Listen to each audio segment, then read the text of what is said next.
Hi, good morning. வியாழக்கிழமை ஈவினிங்னாலே நம்மளுக்கு கொஞ்சம் ஒர்க் அதிகமாகவே இருக்கும். வீடு ஃபுல்லாகவே க்ளீன் பண்ணிவிட்டு மாப்பெல்லாம் போட்டு விட்டுட்டேன். எப்பவுமே பூஜை படம்லாம் நான் 15 டேஸ்க்கு ஒன் டைம் தான் க்ளீன் பண்ணி மஞ்சள் குங்குமம் வைப்பேன்.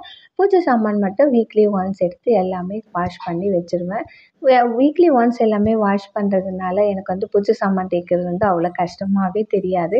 ஃபஸ்ட்டு எப்போவுமே புளி எல்லாம் ஃபுல்லாக போட்டு வச்சுட்டு அதுக்கப்புறமா சபீனா போட்டு தேய்ச்சாலே போதும். நல்லா பளிச்சுன்னு வெள்ளையாக இருக்கும்.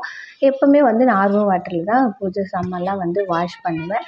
வெள்ளை துணி வச்சு எல்லாமே தொடச்சி எடுத்து வச்சுட்டேன். நாளைக்கு குங்கும மஞ்சள் வச்சுக்கலாம் அப்படின்னு சொல்லிட்டு. ஈவினிங் ஆயிடுச்சு. அதுக்கப்புறம் ஒரு காஃபி குடிச்சிட்டு நைட் டிஃபன் செய்யலான்னு சொல்லிட்டு, இன்றைக்கி இட்லியும் கத்திரிக்காய் பஜ்ஜி செய்யலான்னு சொல்லிட்டு எல்லாமே ரெடி பண்ண ஆரம்பிச்சுட்டேன். இந்த கத்திரிக்காய் பஜ்ஜி செஞ்சாலே எங்கள் வீட்டில் எல்லாருமே ஒரு இட்லி எக்ஸ்ட்ராவே சாப்பிட்ருவாங்க. எல்லாமே செஞ்சு முடிச்சுட்டு கிச்சனில் இருக்கிற ஒர்க் எல்லாமே க்ளீனாக முடிச்சு வச்சு படுத்துட்டேன். நாளைக்கு நான் இன்னொரு வீடியோவில் பார்க்குறேன்.